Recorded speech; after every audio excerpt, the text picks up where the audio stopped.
Hello friends, टाया इसमें आपका स्वागत है।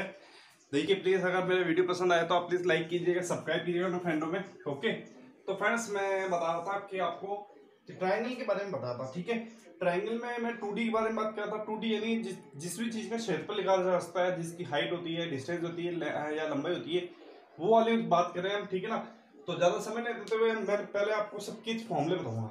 मैंने समबाहु त्रिभुज के आपको फॉर्मूला, एरिया का फॉर्मूला बता दिया था आपको। ठीक है ना, समबाहु त्रिभुज के अंदर परिवर्त जो बनता है और अंतर्वृत्त जो बनता है, उनके फॉर्मूले मैंने बता दिए थे। एक समबाहु त्रिभुज में एक चीज रह गई थी कि मान लीजिए एक है ना, आपके पास में ये समबाहु त्रिभुज है जिसकी प्रत्येक भुजा ए है। ओके, तो उसके अंदर जब ए से बी सी पर लंब डाला जाता है P1, बी से ए सी पर लंब डाला जाता है P2 और सी से ए बी पर लंब डाला जाता है P3, तो 3 लंब आपको दिए हुए हैं। तो आपसे पूछ ले हुए कि इसकी भुजा क्या होगी, या फिर आपसे पूछ ले एरिया क्या होगा। ठीक है ना, तो कुछ भी पूछ ले तो सब आपको इससे भी एक फॉर्मूला याद रखना है, क्या कि P1 P2 P3 यानी लंबों का योग बराबर होगा √3/2 a के। किसके? √3/2 a के। ओके, फिर √3/4/a²। हम जानते हैं कि इसका एरिया कितना होता है, समबाहु त्रिभुज का एरिया होता है √3/4a²। जब हमें a पता चल जाएगा, यहाँ से हम a निकाल लेंगे तो हम समबाहु त्रिभुज का एरिया निकाल लेंगे। या फिर उससे हाइट पूछ ले तो हाइट का भी फॉर्मूला मैंने आपको बता रखा है। तो ये जो चीज रहेगी थी, अगर आप मान लीजिए लंब दिए हुए हैं तो हम a कैसे निकालेंगे, तो √3/2 a = P1 + P2 P3। ठीक है ना, a बराबर क्या हो जाएगा 2/√3, ये हो जाएगा लंबों का योग P1 P2 + P3। ठीक है ना, यहाँ से a लिख जाएगी। ओके फ्रेंड्स, तो आप इसे चाहो तो आप नोट कर लो, है ना, काफी बेस्ट रहेगा। ऐसी चीज बताऊंगा कि आपने कहीं नहीं देखा किताबों में, बहुत मतलब देखा ही नहीं होगा मेरे ख्याल से तो, क्योंकि जब अगर आप डीपली पढ़ोगे तो ये ऐसी चीजें आपको लिखने के सामने आती है। ओके, तो ये मैंने फॉर्मूला बता दिया। अब उसके बाद में देखिए समद्विबाहु त्रिभुज। समद्विबाहु त्रिभुज किसे कहते हैं, जिसकी दो भुजाएं बराबर हो। ठीक है ना, और दो कोण बराबर हो। कोण भी कौन से, आमने सामने के कोण बराबर होते हैं। जैसे मान लीजिए एक भुजा बी है, दूसरी भुजा बी है, तो इसके सामने जो कोण होगा वो मान लीजिए 60 डिग्री है ना, तो इसके सामने भी जो कोण होगा 60 डिग्री होगा। ठीक है, अब ये दो भुजा ए बी सी लिख देता हूं इनको। ये दो भुजा बराबर है, तो तीसरी भुजा कौन सी होगी, डी। ये मान लीजिए a/2 लिखा हुआ। ठीक है ना, a/2 यानी ए होगी, टोटल ए होगी। तो समद्विबाहु त्रिभुज किसे कहते हैं, नाम में छुपा हुआ है, जिसकी दो भुजाएं बराबर हो उसे कहते हैं समद्विबाहु त्रिभुज। समद्विबाहु त्रिभुज का फॉर्मूला याद रखना क्षेत्रफल का, a/4 √4b² - a²। काफी लोग भूल जाते हैं, लेकिन हमें याद रखना पड़ेगा। कुछ भी नहीं है इसका मैटर, सब हमें याद रखना पड़ेगा कि समद्विबाहु त्रिभुज का डायरेक्ट फॉर्मूला बेसिस क्वेश्चन आते हैं और हमें याद नहीं होते, तो फिर क्या मतलब। इतना सिंपल सा एक नंबर आ रहा है, हमारे 2 नंबर आ रहे हैं, तो क्यों ना फिर हम इस फॉर्मूले पे आते हैं। तो याद करिएगा, अगर याद करने की भी जरूरत नहीं है, मैं कहता हूँ कि सिर्फ आप प्रैक्टिस कीजिए, याद अपने आप होता है। क्षेत्रफल बराबर क्या होगा, a/4 √4b² - a²। ओके, उसके बाद में देखिए समकोण त्रिभुज। समकोण त्रिभुज को सबको पता होता है, ठीक है ना, जिसका एक कोण 90 डिग्री का होता है, उसे क्या कहते हैं, समकोण त्रिभुज। समकोण त्रिभुज का फॉर्मूला सबको पता है, 1/2 आधा इंटू ऊंचाई। ठीक है ना, बेसिस इंटू परपेंडिकुलर बोलते हैं, half into base into perpendicular English में। ठीक है ना, ये एरिया होता है। ठीक है, ओके। उसके बाद में बात करते हैं, इसके अंदर आप लाल बटा कक्का सबको पता होगा। मैं यहाँ बात नहीं करूंगा लाल बटा कक्का की, जब हम बात करेंगे ट्रायंगल में अलग बेसिस से, जब साइड थीटा cos थीटा पड़ेगी, जब हम इसमें बात करेंगे। फिर एक देखिए, एक तो देखो, एक तो सिंपल त्रिभुज होता है। ठीक है ना, एक तो मैं बताता हूँ तीन, देखो कितने तरह के त्रिभुज बताता हूँ, 3 तरह के त्रिभुज होती है। जिसकी तीनों भुजाएं अलग अलग होगी उसे कहेंगे विषमबाहु त्रिभुज। ठीक है, जिसकी तीनों भुजाएं अलग अलग होगी, इसकी एल या की बी, इसकी सी, इसकी ए, इसकी बी, इसकी सी, इसे कहेंगे विषमबाहु त्रिभुज। अब तीनों अलग अलग हुई, फिर दो बराबर होगी तो उसे कहेंगे समद्विबाहु त्रिभुज। यदि तीनों बराबर हुई तो उसे कहेंगे समबाहु त्रिभुज। तो मैंने तीनों चीज आपको बता रहा हूँ। अब देखिए विषमबाहु त्रिभुज, जिसकी तीनों भुजाएं अलग अलग है, ए बी सी तीनों अलग अलग है, तो इसमें क्या होता है कि आपको सबसे पहले लिखना पड़ता है इसका परिमाप। परिमाप जिसे कहते हैं एस, ये से कहते हैं हीरो का सूत्र। क्या कहते हैं, इसका एरिया निकालने के लिए हमें क्या करना पड़ता है, हीरो का सूत्र। आपने पढ़ा होगा हीरो का सूत्र, जब हम 10th क्लास में थे या 9th क्लास में थे, जब हमारे आते थे। ठीक है ना, तो हीरो का सूत्र क्या होता है, पहले इसका परिमाप निकाल लो। परिमाप किसे कहते हैं फ्रेंड्स, मैं यहां से चला, मान लीजिए मैं यहां से चला तो यहां पहुंचा तो ए, यहां से चला तो सी, यहां से चला तो बी, तो a + c + b, ये होता है परिमाप। तो परिमाप कितना हो गया, a + b + c/2। विषम कोण और विषमबाहु त्रिभुज के अंदर जो परिमाप है वो कैसे निकलता है, a plus B plus C upon 2। फिर यहाँ से आप s निकाल लीजिए, इस s को इस फॉर्मूले में बिठा दीजिए तो यहाँ से हमारा क्षेत्रफल आता है।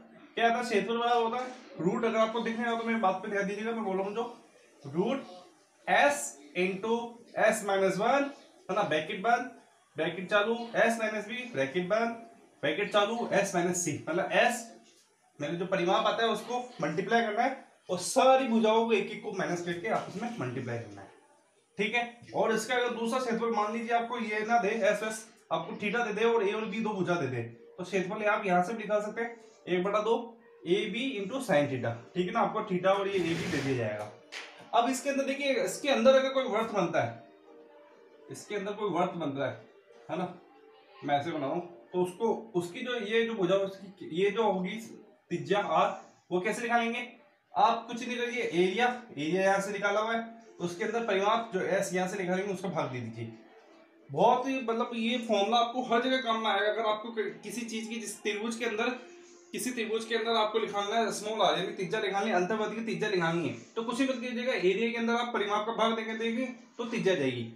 अगर बाहर बात बन रहा कोई है ना, ये कोई बाहर बात बन रहा विषमबाहु त्रिभुज के, तो उसकी जो कैपिटल आर, कैपिटल यानी भाइवर्त की जो त्रिज्या कैपिटल आर है वो कैसे निकालेंगे, ए बी सी इनकी भुजाओं का आपस में मल्टीप्लाई कर दीजिए अपॉन 4a, जो क्षेत्रफल आता है उसको नीचे 4 से मल्टीप्लाई करके लिख दीजिए, तो ये हो जाएगी 4a।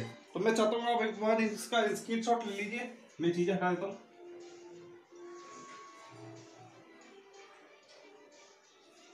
ये विषमबाहु त्रिभुज है,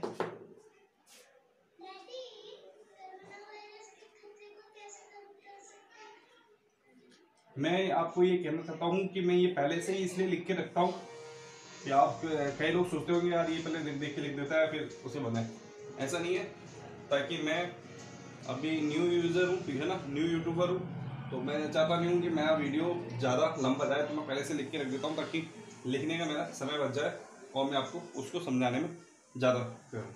ओके, अब हम एक दो क्वेश्चन करेंगे इसके, उसके बाद में हम एरिया से रिलेटेड पढ़ेंगे, ये हमने ट्राइंगल पढ़ लिया, उसके बाद में हम पढ़ेंगे स्क्वायर, आयत, इन सब के जो हम पहले फॉर्मूले लिखेंगे, उसके बाद में हम जो है प्रैक्टिस की ओर चलेंगे।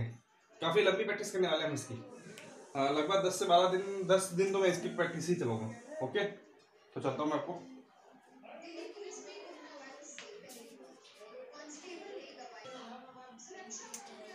हाँ, तो देखिए हमारे पास पहला क्वेश्चन है, उस समबाहु त्रिभुज का क्षेत्रफल ज्ञात कीजिए करो जिसमें किसी बिंदु से 3 लंब डाले गए हैं। मैंने बताया था कि ऐसा क्वेश्चन आया था, देखिए ऐसा क्वेश्चन आया हुआ है, ठीक है ना, एसएससी के अंदर, रेलवे के अंदर, दोनों के अंदर ये क्वेश्चन आया हुआ है।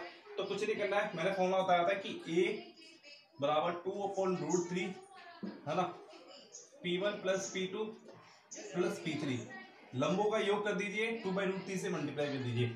तो समबाहु त्रिभुज का क्षेत्रफल निकालने से पहले हमें क्या करना पड़ेगा, ए निकालना पड़ेगा भाई, ए निकालने के तो फॉर्मूले में रहेंगे, तो ए बराबर 2/√3, p1 p2 p3 को जोड़ दीजिए तो 5 लिख देता हूँ मैं, √3 प्लस 2√3 प्लस 5√3, देखिए सब √3 है तो ऐड हो जाएगी, 5 6 7 और एक 8, तो ए बराबर क्या हो गया 2/√3, ये हो गया 8 इंटू √3 से √3 कहते हैं तो 8 दूना 16, ए बराबर क्या गया 16। तो फॉर्मूला क्या है, त्रिभुज का फॉर्मूला है ना, ये लिख देता हूँ, ऐसा बना दिया, इसका मतलब हो गया समबाहु त्रिभुज का क्षेत्रफल कितना होता है, √3/4 a स्क्वायर, तो a स्क्वायर की जगह 16 इंटू 16 कर दूं तो 4 चौक 16 6 चौक 64, तो 64√3 हमारा हो गया, जो है आंसर हो चुका है, ठीक है ना, सही है ना, बिल्कुल ओके। तो अगर ये फॉर्मूला आपको याद नहीं है तो मैं लिख देता हूँ, फॉर्मूला कहाँ से बनाया मैंने, है ना, फॉर्मूला ए के लिए हो गया √3/4, याद होना चाहिए फ्रेंड्स फॉर्मूला, और याद भी कैसे होगा, प्रैक्टिस से, रट्टा मारने से कुछ नहीं होगा। देखिए अब देखिए 5 6 7 सेंटीमीटर भुजा वाले त्रिभुज का क्षेत्रफल निकालिए। अब देखते ही पता चल रहा है भाई तीनों भुजाएं अलग अलग है, तो कौन सा हो गया विषमबाहु त्रिभुज। विषमबाहु त्रिभुज में क्या करते हैं, सबसे पहले परिमाप निकालते हैं, हीरो का फॉर्मूला लगाते हैं, तो हीरो का फॉर्मूला सबसे पहले एस निकालते हैं, s = 5 + 6 + 7 डिवाइड बाई 2, तो 6 6 12 12 और 1 13 13 और 5 18 18 अपन 2 बराबर क्या हो गया 9। और फॉर्मूला एरिया क्या होता है इसका, एरिया होता है √9 × 9 है ना, 9 को 5 में से देखिए पूरा बताता हूँ क्योंकि कुछ फ्रेंड्स सभी को साथ में लेके चलना है। फॉर्मूला कौन सा लिखा मैंने ये भी लिख देता हूँ, क्या पता कुछ ये देखिए आपने कहाँ से लिखा। देखिए ये होता है s into s minus a s minus b s minus c. तो 9 रिप्लेस दैट, 9 में से 5 गया 4, 9 में से 6 गया 3, 9 में से 7 गया 2। इसको सॉल्व कर लीजिए, ठीक है ना। 9 का तो बाहर आ जाएगा 3 और 4 का बाहर जाएगा 2, तो 3 दूनी 6 होएगा 6√6। ये है ना, तो ये हुए हमारे क्वेश्चन। तो आपको मेरा वीडियो कैसा लगा प्लीज़ मेरे को बताइएगा, मेरा वीडियो कैसा लगा आपका। आपको मेरा वीडियो अच्छा लगा तो बेल आइकन को दबाइएगा और जो रेड बटन आपको दिख रहा है सब्सक्राइब का, उसे सब्सक्राइब कीजिएगा और मुझे सपोर्ट कीजिएगा, मुझे मोटिवेट कीजिएगा लाइक करके। Thank you. और मैं काफ़ी क्वेश्चनों की बात करूँगा अगली वीडियो।